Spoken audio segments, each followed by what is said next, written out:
6 hours. Let's see. There's Varka. Oh, and it's Durin and Albedo too. Yeah, this is pretty much the same place we bumped into each other last time. I convinced them to stick around a little longer. We were all waiting on people, so I figured having a little company would help pass the time. Ah, so you've been waiting for us?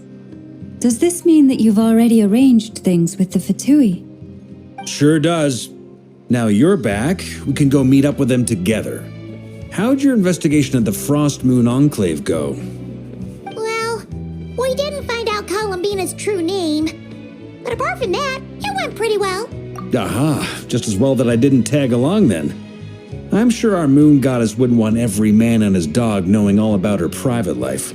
Still, desperate times, desperate measures, I guess. Someone had to do it. So, Varka was waiting on us, but what about you two? Are you waiting for Alice? Oh, no, we already met with her. We discussed that experiment I mentioned to you last time. Oh, and she also handed me this communication device. That's right. I understand she informed you about the relationship between the phantom phenomena and Tevat's borders, yes? She wants me to help her with some more experiments on that front. She said that she'll contact me through this device with more information. Ah, I see. Following instructions and making observations. Pretty common research method. Wait, then who exactly are you meeting? Someone you know. Albedo's met him too.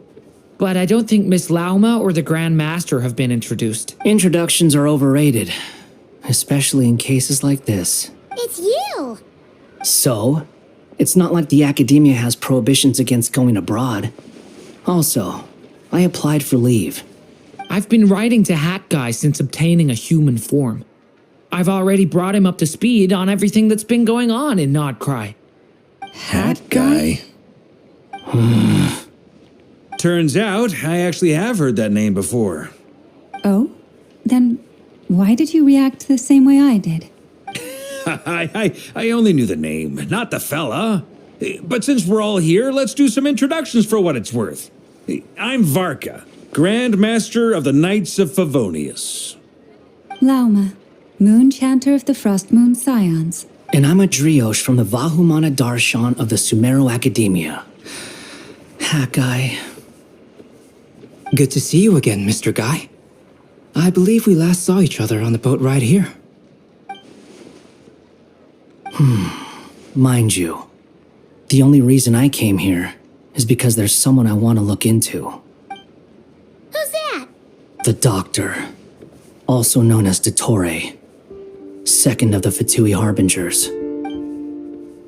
From the tone of your voice, it sounds like there's bad blood between you. I was reviewing our archives and noticed that a lot of information about him was missing. Left a bad taste in my mouth. That's all there is to it. Dottore, or Zondik, as he was then known, once studied at the Academia, but he got kicked out before he could graduate.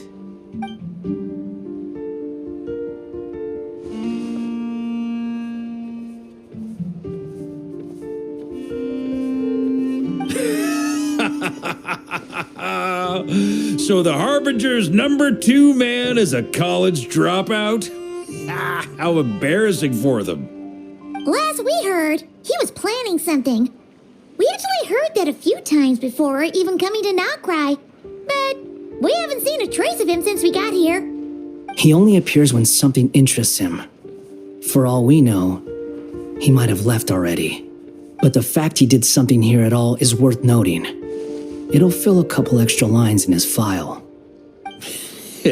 Why does it sound less like a file you're writing and more like a criminal record? Anyway, we were just about to meet 2 of the other Harbingers. Want to come along? You might learn a thing or two about him there. Sure. Even though they're Harbingers, well, they're old acquaintances of ours, so, you know, when you talk to them, try to be... I got it. The Frost Moon Scions' relations with the Fatui remain tense. Forgive me if I do not attend. In that case, we'll continue assisting Miss Alice with her experiments. Good stuff. Everyone's having a fruitful time. All right, we better get going. I'll lead the way.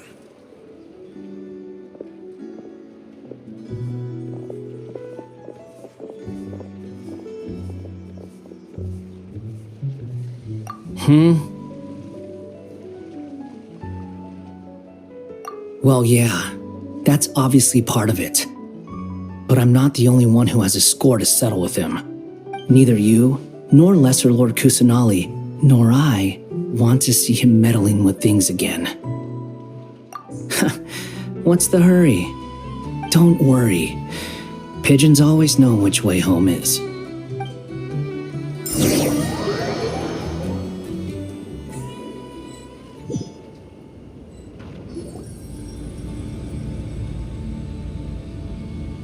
You made it. Who is this? A scholar from Sumeru. They call him Hat Guy. He's an old friend of the Travelers. Wait, this is the academia representative you wrote about? He doesn't exactly look the part. I believe this will prove my identity. You'll notice it bears the seal of the Sanctuary of Surasthana. Well, what do you know? So it does. All right then. My mistake. It's fine. I expected as much. What? So as I mentioned in my letter, the Academia's got its eyes on Dottore. But this matter remains top secret. Apart from those assisting in the investigation, the fewer people who know, the better. If anyone asks, I'm here in Nodcry to pursue my personal academic interests. Gotta say, Barca, you did pretty well to keep all this under wraps for so long. Sounds like... you flatter me. Where do I even start? Remember that time we fought Rerir at Star Sand Shoal? He sure let me have it then, didn't he? I'll bet Dottore had that all sketched out, with me as his convenient little pawn. He could not care less about us if he tried, but hey, the feeling's mutual. Does Dottore really strike you as the sort who values his relationships with his colleagues? Fair point. Definitely not. Which is why I always keep my guard up whenever he starts making suspicious moves. To that extent, our motivations align.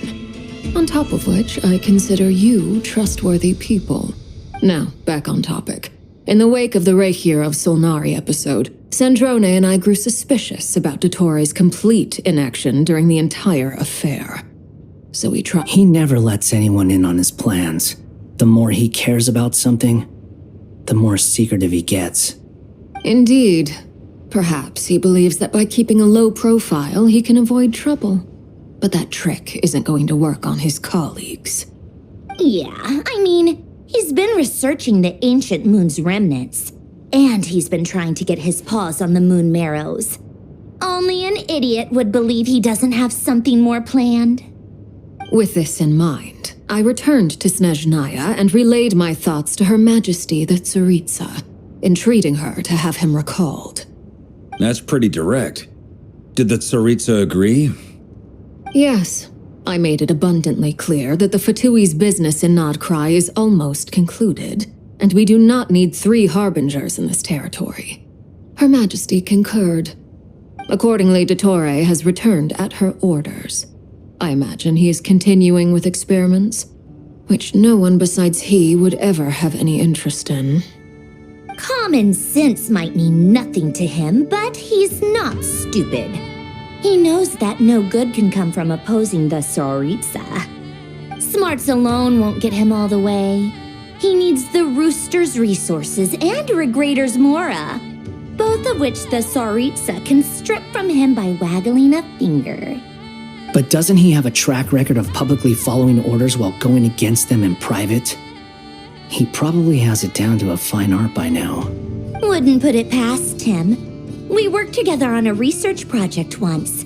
Only briefly, but it was enough to show me that we're fundamentally different people. He has no interest in doing things methodically, stage by stage. His thoughts jump all over the place, and the moment moment his curiosity is satisfied, or he gets the results he wants, he disappears. The only similarity we share is that once we set our minds on doing something, we will see it done, whatever it takes. Well, we definitely saw some of that in your battle with Rerir. You got so competitive. Ugh, do not remind me. Then I believe we all concur. Dottore will not simply give up. Fantastic. Now this is turning into a whole day of unpleasant memories. Ugh. Are you talking about the moon marrow stuff? He also strikes me as the kind of person to disregard experimental regulations, ruin all the equipment, and go way over budget. Then leave the first person he can find to deal with the fallout.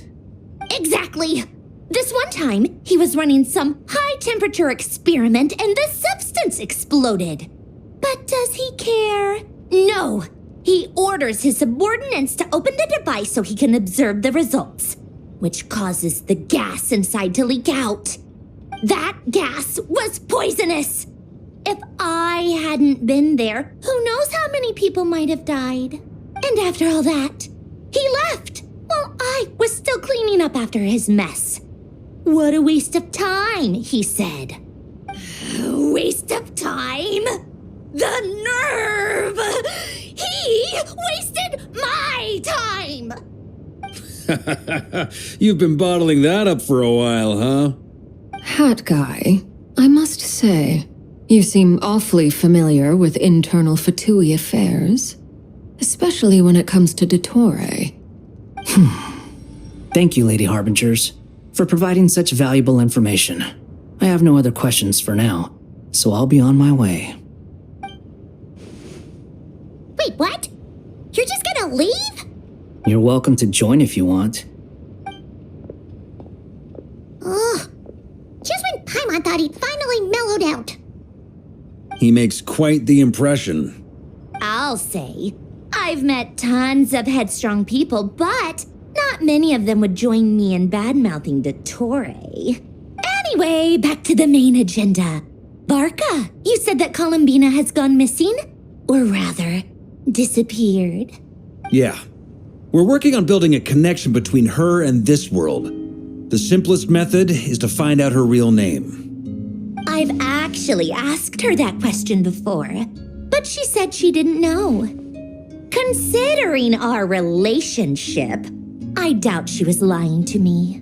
As far as I recall, she was never dispatched by Her Majesty to claim a gnosis or anything like that.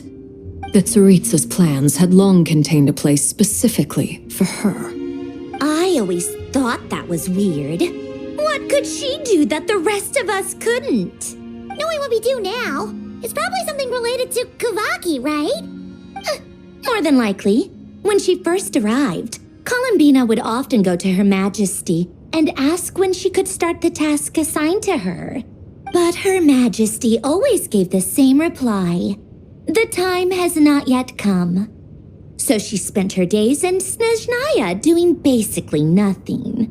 The Tsaritsa has summoned a beautiful blind maiden to be a harbinger, giving her the third seat by virtue only of her enchanting voice.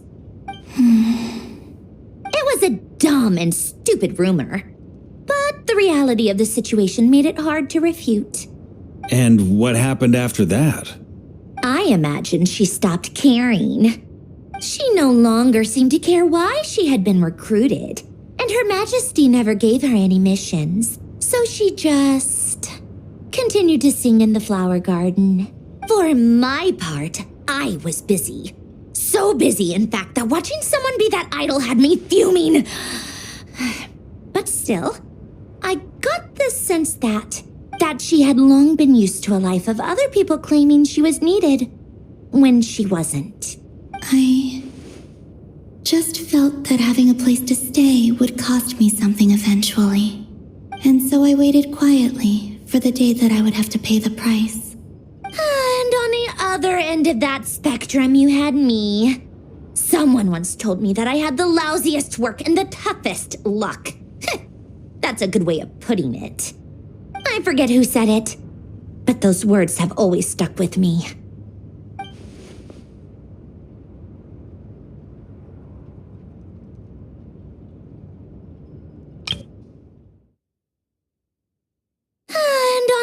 other end of that spectrum, you had me. Someone once told me that I had the lousiest work and the toughest luck. That's a good way of putting it. But you've done your job exceptionally well all this time. Because at heart, you are a conscientious person.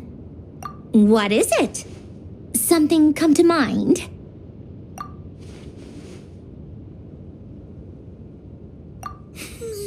That makes sense. Nothing screams you are needed like your name shouted from across the town. Well, good luck with it.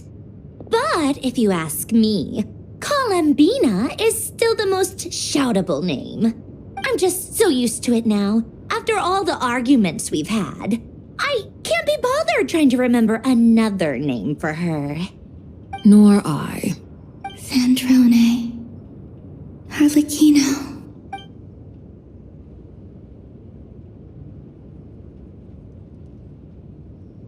Huh! It's a Sealy! Does that mean Nicole has news for us? Ladies, I thank you for your hospitality. If the chance ever comes up, I definitely owe you both a drink sometime. I'm sure it will. You can make your own way out. Heck, you've been here enough times, you probably know your way around better than I do. Okay, time to do what adventurers do best. Follow that Sealy!